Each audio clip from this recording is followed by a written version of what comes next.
this is Ambie from Board Game Blitz, and today is the 8-year anniversary of this YouTube channel, and to celebrate, I am starting my top 100 games of all time list as of the end of 2023, because my favorites keep changing. So I'm going to talk about my methodology and then go over my top 100 my 50 through 100 in this video, really quickly. So I've made my top 100 games list a couple times already, and I use a similar methodology. First, I go through all of the games I've played. I log all my plays. I've been logging them for over 10 years now, so I went through all of those. I filtered out to ones that I've played at least twice, and then back in the fall of last year, I started doing a rough filter ranking of all of those games, 1 through 5, to see which ones I like and which ones I don't like as much. So I ended up with a list of around 200 games that I was going to rank. I excluded all escape room type games from my list because those are my favorite types of games, and there's so many of them, but they're all one-time play and I don't remember the specific ones.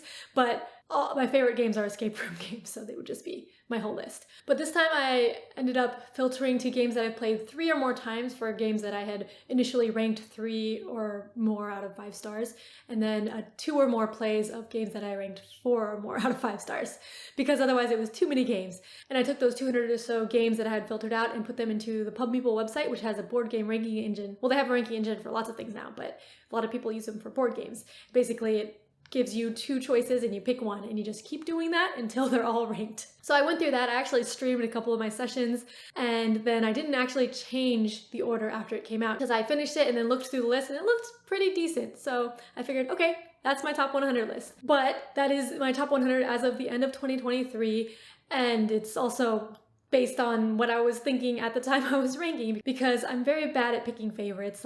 Just like my kids, I ask my kids, what's your favorite something? And they're like, I like this one and this one. I like all of them. They're all my favorites. And that's how I am too. So it's very hard for me to pick. And one day, if I pick something as my favorite, it might be a different thing another day. So these are basically 100 board games that I like, but the difference between 2 close numbers isn't really that important. All right, on to the list. Catacombs, dungeon crawling mixed with disc flicking. Ghost Blitz, quickly grab the one item that matches exactly or doesn't match at all.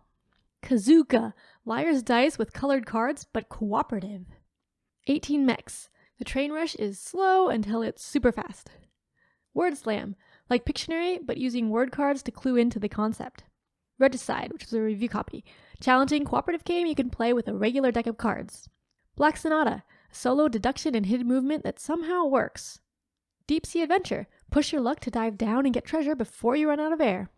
Cheeky Monkey, push your luck to get animal chips, draw 2 of the same and you bust. The Game, work together to play the entire deck in different piles of ascending or descending order.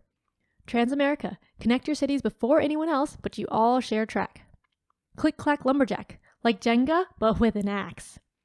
Concept, like Pictionary, but using pictures to clue into the concept. Tricks in the Phantom, trick-taking mixed with deduction, but only a little of each. Rolling Stock, for people who like 18xx but wish there were more math and negotiations. Robots. Beep. Beep. How far did the robot go? Legends of Andor. Cooperative, puzzly adventure game with rules introduced as you go. Winner's Circle.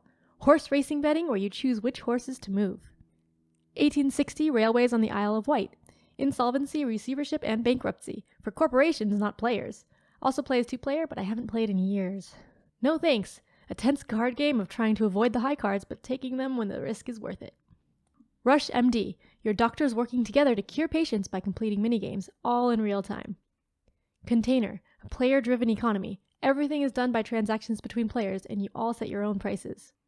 Team 3 Green, work together to build the shape, but the builder cannot see, the explainer doesn't see the goal, and the person who sees the goal cannot talk. Millennium Blades, a very thematic game about collectible card games. Buy booster packs, collect cards, build decks, and go to tournaments all in one giant game. Northern Pacific, super quick train game. On your turn, either move the train or place a bet on where it will go, but will other players move it where you want? Doodle Rush, real-time Pictionary where everyone draws at the same time and guesses at the same time. Hey Yo, cooperative card game where you place cards to the beat of the music. 1830 Railways and Robber Barons, classic 18xx, economic game with stock manipulation, embezzlement, and bankruptcy. Yggdrasil, work together to push back the enemies that keep coming every turn. Kitchen Rush, the video game Overcooked in board game form. Project L was a review copy. Get polyominoes to put in cards to get more polyominoes to put in cards. Soundbox, which is a review copy. Try to figure out what sound everyone is making, but they're all doing it at the same time. Insider, 20 questions where someone secretly already knows the word but can't get caught. Challengers, if the card game War were a collectible card game, feels like a light Millennium Blades. Clask, air hockey with magnets. Splendor, spend gems on cards to get more gems to spend on cards. Pit, shout at each other to trade cards and gather all of one commodity. Escape, the curse of the temple. Roll dice as fast as possible to escape together. Freedom, the Underground Railroad. Work together to abolish slavery and save as many enslaved people as possible. 1817. 18XX on Wall Street. Epic game with short selling, loans, mergers, and acquisitions. For sale. Play a game of chicken when bidding for houses and then sell them at the right time. Deception, Murder in Hong Kong. Our podcast is sponsored by the publisher. Social deduction to figure out the murderer's cards with clues placed on sometimes helpful word cards. The Shipwreck Arcana. Cooperative logical deduction. Give your friends the right info by choosing a clue card. Pret-a-porter. Try to get on the spaces to buy fabric and designs to come out first in the fashion shows. Letter Jam. Cooperate to make words using everyone's letters so everyone can deduce their own. Mysterium. Cooperative Dixit. Interpret the clue art cards given by the ghost player to figure out the murderer cards. Pandemic Legacy Season 1. Work together to save the world from diseases in an evolving campaign. Trajan. Use the Moncala mechanic on your player board to choose which actions to do and plan ahead to get bonus actions. Codenames Duet. 2-player cooperative codenames. Give each other clues and guess the words on a shared word grid. Strike. I have a review copy, but also a copy that I've bought. Throw dice into an arena to be the last person standing. Kites. Frantically play cards to flip colored sand timers so they don't run out. Alright, so that was the first 50 in my top 100 games, or I guess the last 50.